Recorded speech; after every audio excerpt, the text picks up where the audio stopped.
And here it is, bright and early. How you doing? So last night, that was a long one, 3 hours and something minutes. And why I go so long, why I tell these stories, it's again the foundation of what a griot does. Tells a story to understand.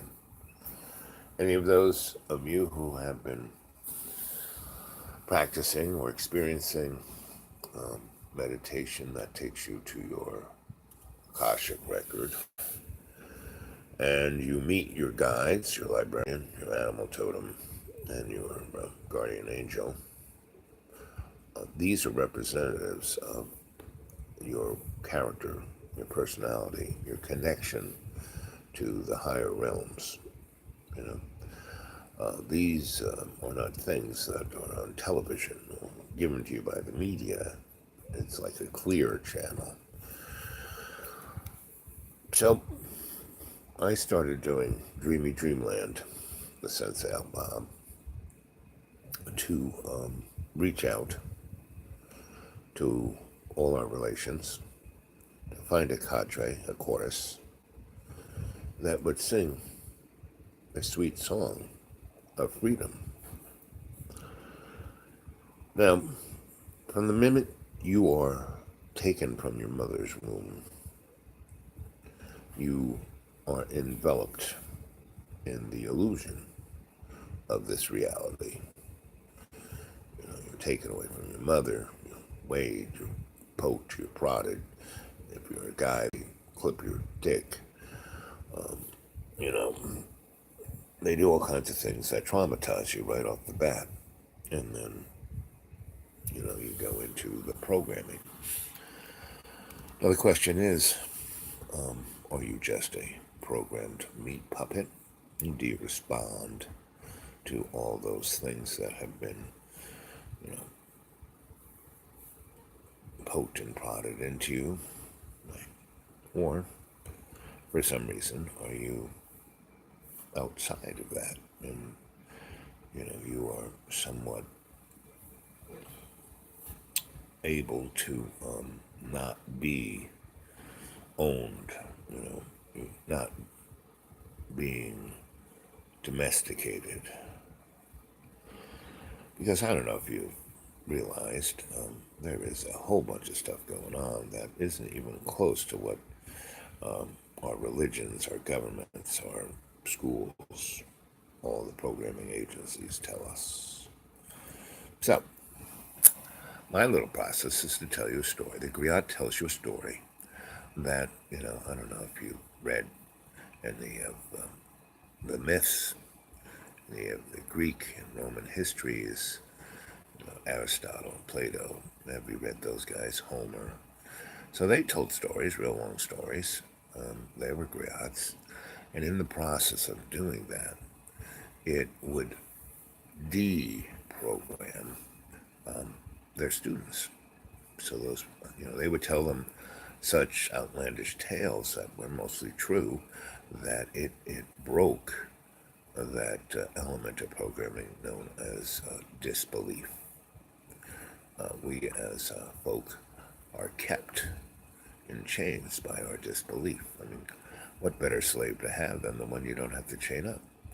What better slave is it than the one who begs to be the slave? So, anyone who overindulges in anything is a slave, right? And I've been there, done that, you know. And the thing about ascension, about moving forward, not staying in the same place, is that you break through. It's one thing to take drugs, but to be a drug addict is another thing. And to break the chains of addiction, that is an amazing feat. That is should be heralded. And a number of the folks on chat who speak of that, I have to say, better people than I, if you can break through that, meaning I've, said that my body doesn't allow me to do it. Yes, I try the stuff out. I don't, as I said, I don't judge or, I've done heroin once, and I had a girlfriend who was a a nurse. She became a nurse so she could access morphine. And and in the early 70s, she said, "I want to show you something." And she tried, I tried it and did it once, and my body did not like it, so didn't do it again.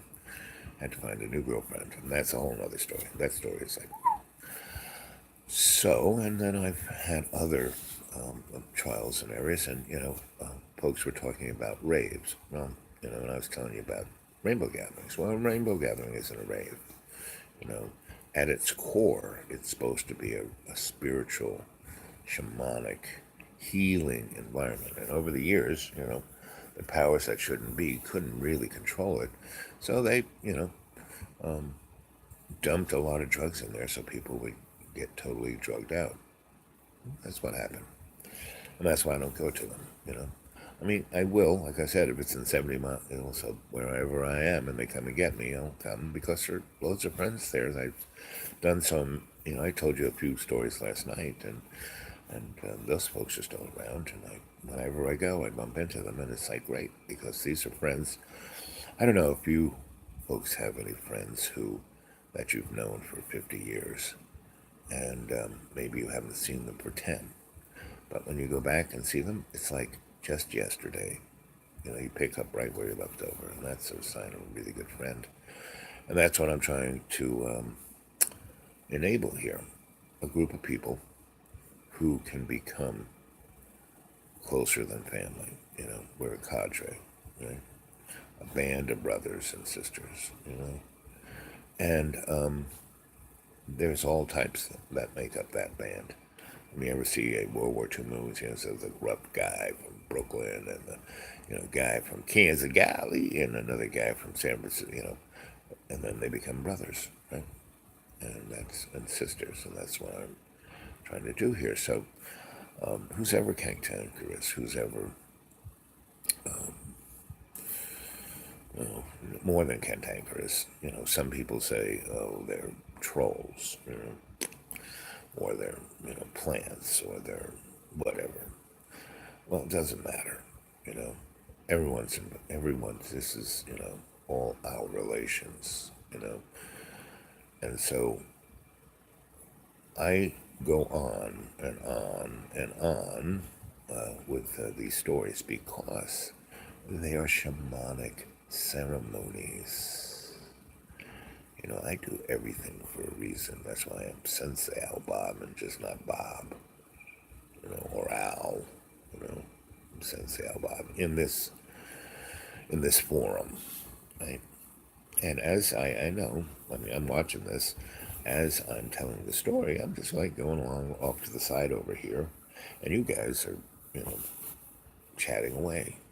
And I'm observing that, and I don't know if you have been observing this, but some of you have commented on it, how that you've changed, and how it's affected you.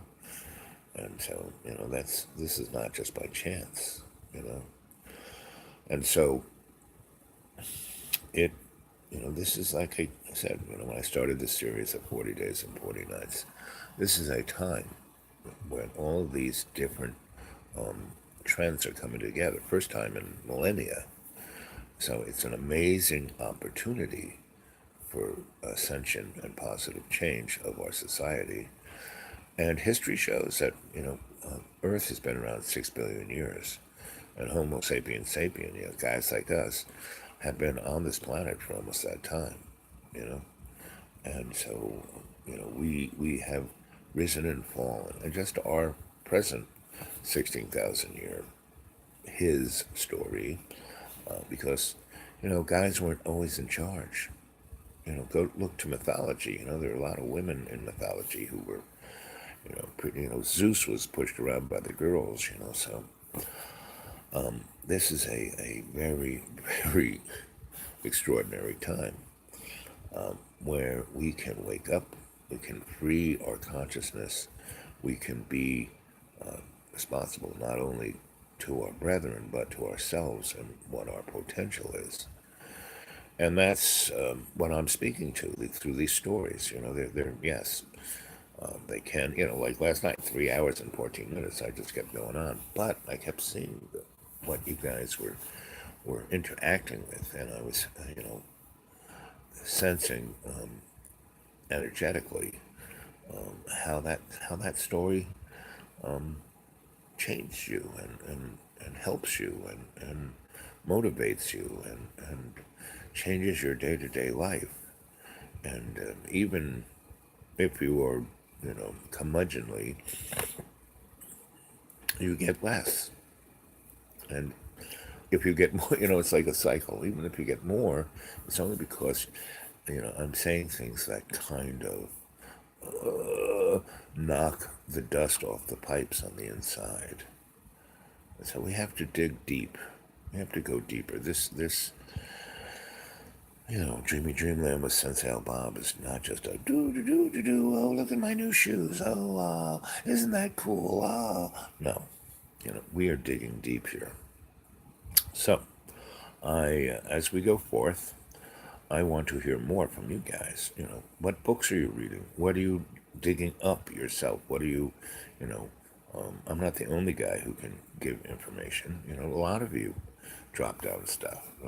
And a lot of you guys who really know a lot about healing and herbalism and all kinds of experiences that you've had.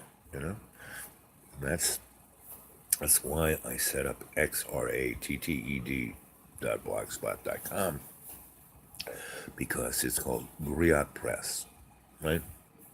Right now, the only thing on it is three-quarters of one of my novels, right? Because I didn't want to just dump. I got 26 novels, about 80 short stories, hundreds of white papers on this and that. Because for years, that's kind of what all I did. I wrote for. I started writing novels and short stories because it was like I was being a griot within the the scholarly way. I was telling a story. I mean, Joseph Campbell did that. I'd say that I'm Joseph Campbell, but I, in one of my cuts in my novel, I say, as James Joyce said, I'm a cut and paste man. That's what he did. He cut things out of newspapers and stuff, and he just kind of before word processing, he just cut and pasted stuff, and then he rewrote it in his own, like, inimitable style of stream of consciousness. And that's what we got going here. It's a stream of consciousness. And I'm doing it in a shamanic way, looking for an alchemical outcome, right? Because what we have stumbled down a rabbit hole where what fascism is when the corporate state takes over the nation state. That's what fascism is. You go look it up. It's in the dictionary, right? And that's where we are. We're not a democracy. We're not a republic. We're not represented by anything. We have the best legislators money can buy.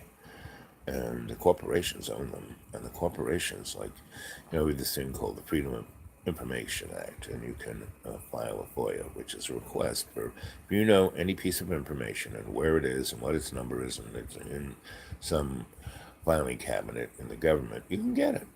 But most of the sensitive information isn't in that. Most of the sensitive information is in corporate headquarters because they're private corporations, and they don't have to give you anything, but your tax dollars are paying for it. The black budget is in the trillions of dollars every year. Why do you think our deficit is the way it is? The Treasury Department just prints money. The Federal Reserve is like not even voted for. It's a private corporation owned by these corporations. And they print our money and set our economic standards. Come on, guys, wake up. All of the universities, all those degrees that you have are worthless because the curriculums are based on lies.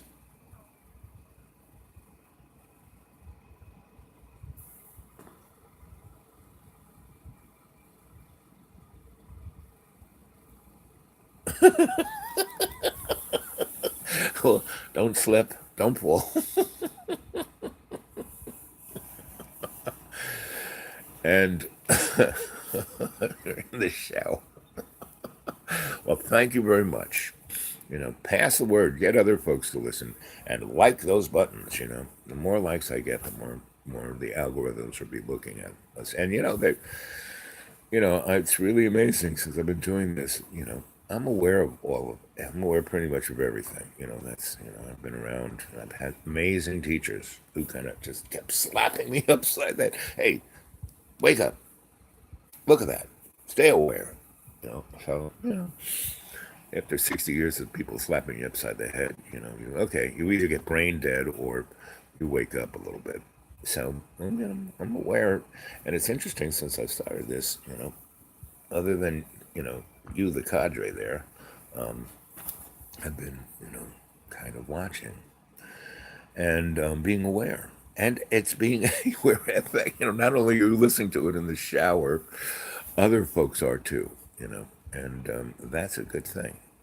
And the feedback I get from that realm is actually somewhat positive, meaning they're going, oh, I don't know, how can he, and so that's a good thing. They're actually somewhat going, maybe this guy's right. Maybe we should listen to him. And that's when I'm not trying to fight them, I'm not trying to, overpower them or anything. I'm trying to say, hey, listen, much better. I don't want to, control anything. I don't want to run anything. I'll help. But, why don't you guys be your better angel? And at any minute you can, and all the stuff that these guys have collected and, gotten.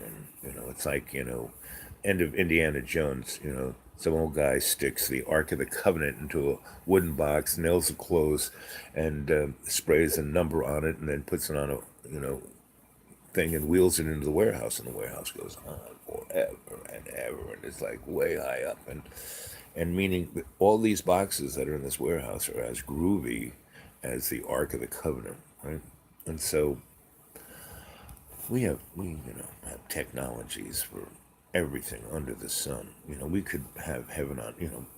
We have Star Trek technology. We had Star Trek technology when Star Trek was on TV. Gene Roddenberry was part of that gang who, during World War II, kind of developed that stuff, and he was tasked with kind of tapping humanity on the shoulder and say, hey, this is coming, right? And Steven Spielberg was the next, he was tapped, and given information to prepare the public. Hey, this is coming. J.J. Abrams, every movie, and what's his name, who did 2001, Stanley Kubrick, And yes, these guys are geniuses, great artists, etc. And the powers that shouldn't be kind of give them, read them in and give them access to the resources to make their art. And that's fine, that's good. Those guys, I really, I'm happy that they're doing all of this, because it's getting into everyone's subconscious. But it's being done in a way that's basically preparing the folk to be more and more sheeple. I mean, it's preparing us, all around. I live in a very rural place here, and they're sticking G5 antennas on every single, utility pole. Every one. Meaning, all these farms and houses that are miles apart now have a 5G antenna that's like, 100 yards from where they sleep. So, and this is going to be at a frequency that's going to be in your head. Now, where we are, we're on top of a mountain, and our driveway is like 3 miles long, and there's only 9 people, and they're not going to stick an antenna up here. There are no poles to stick it on anyway, and nail it to a tree. But it's ubiquitous. And the shit that they're spraying in the sky, it's not controlling weather. If you really understand the science and physics of it all, if they were doing that, and they've been doing geoengineering for since the beginning of the 20th century, and it only has a localized effect. Now, things like HARP and other energetic things, that's a different story. Like when they blow off, why do they still test nuclear weapons You would think they'd have gotten it down by now. No. When they first blew up the first hydrogen bomb, Mike, and they had three: Shrimp, Mike, and something else I forget, Abel. And they did it out there in the Pacific atolls, out in the middle of nowhere, right? And the first one they blew up, right? First hydrogen bomb. Its yield was almost 1,000 times more than they, calculated what it was going to be, and they had no idea what the fuck happened, right? And the excuse was that the lithium core of the device, they didn't, they miscalculated. But no, what happened was, and they had to go to a Nazi that they stuck in Argentina who had made the Nazi atomic bombs, the atomic bombs that were dropped on Hiroshima, the atomic bomb, not the plutonium bomb, but the A bomb, the little man, was actually a Nazi bomb. Meaning it was in a submarine, it was delivered to America, and, it was in a warehouse in somewhere in Nazi occupied thing, and they had a little swastika on it. And part of the deal for Operation Paperclip was all that stuff was given to us. Because, in Oak Ridge, they had thousands of people, you know, with, these centrifuges trying to produce U-238 and 35.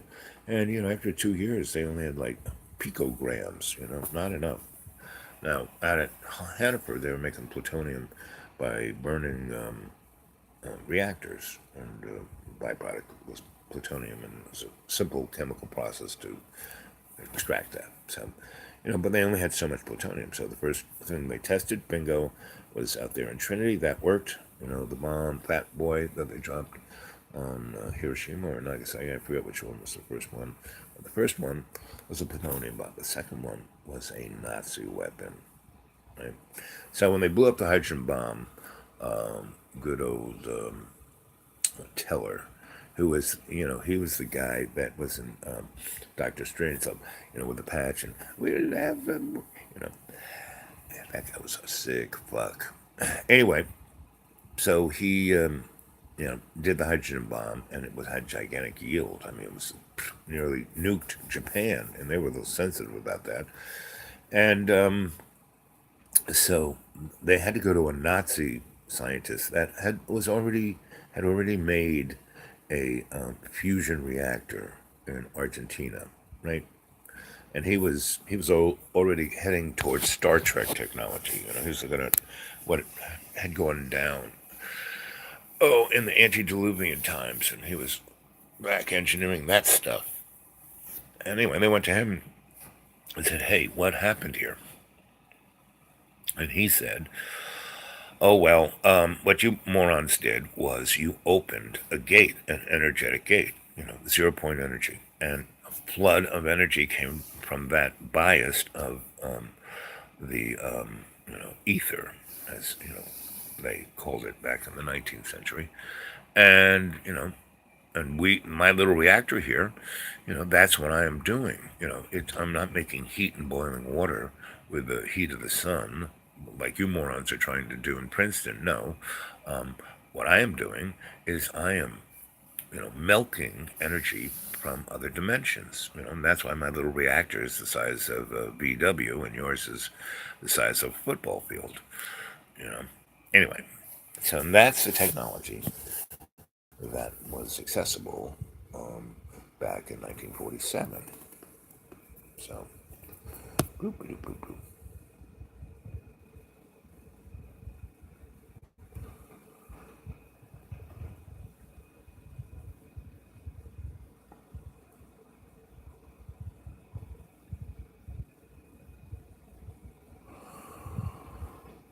Maria Orzek.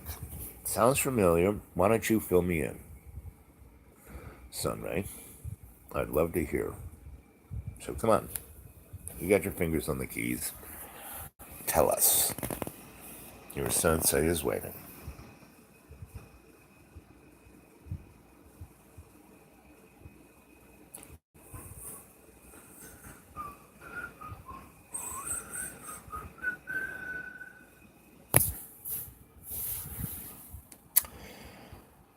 Anyway, so that's just a little thing to give the cadre out there, a point of reference that things aren't what they seem to be. Okay, what's this? A spiritual medium that helped the Nazis communicate with spirits? Yes. Okay, I know who you're talking about. Yep.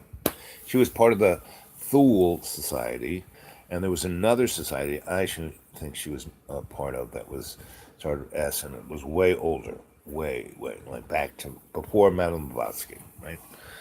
And she had all these girls had really super long hair, and it was like their antenna, and that's where a good deal of see the Nazis, they had this ideology, everything Jewish terrible, so they didn't like Einstein's theory or that relativity or any that kind of stuff.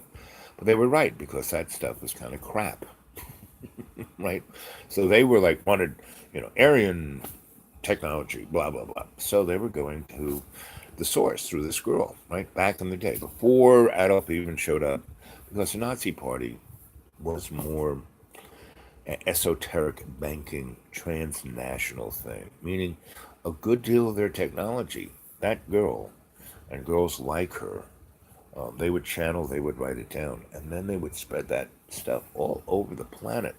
There was a group in San Francisco in the 1840s who were taking channeled information by women like her in that esoteric occult thing.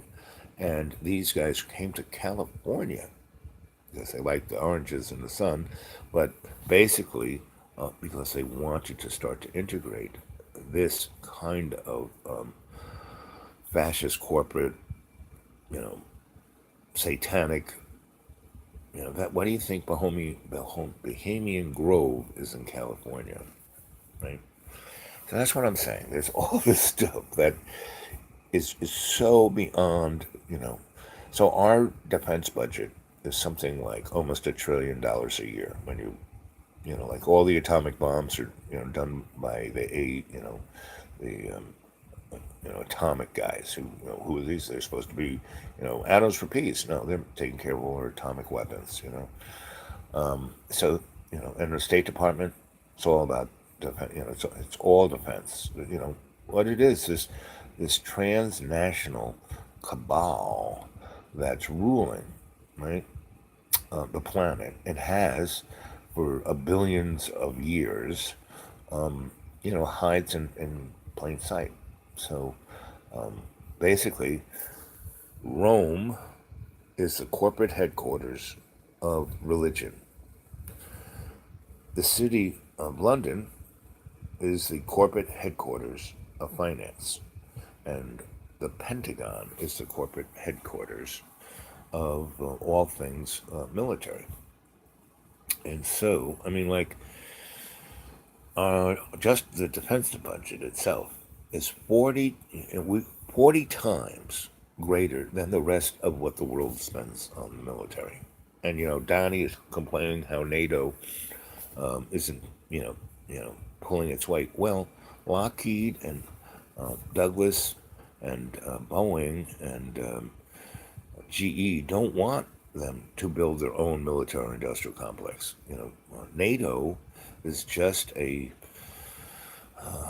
stepchild of the Defense Department, and they buy our F-16s, our F-15s, our tanks, or this or that, and whatever they make, they do in consort with the Defense Department. Now, whatever you can see on the budget for all of that is just, the eggshell of the whole thing, because we have this thing called a black budget that is unbelievably humongous.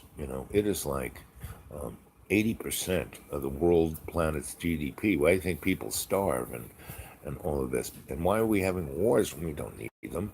Is because it's to distract, kill, and spend money on things that they're doing. The Nazis by the end of the war, were producing more armaments than they did at the beginning, and they were doing it underground. All the Air Force bombing was, I mean, the bottom line about what the German happened to the Germans, they ran out of people to fly the planes and drive the tanks, basically. And that's why they made the deal with the Allies, where they said, okay, Germany has lost the war. It's just like what happened in the end of World War One. Germany didn't lose. They just said, okay, we're ceasing violence, and that's when they started this longer range plan of taking over the world by basically assimilating everybody else. Right? They're like the Borg, and that's kind of what's going on.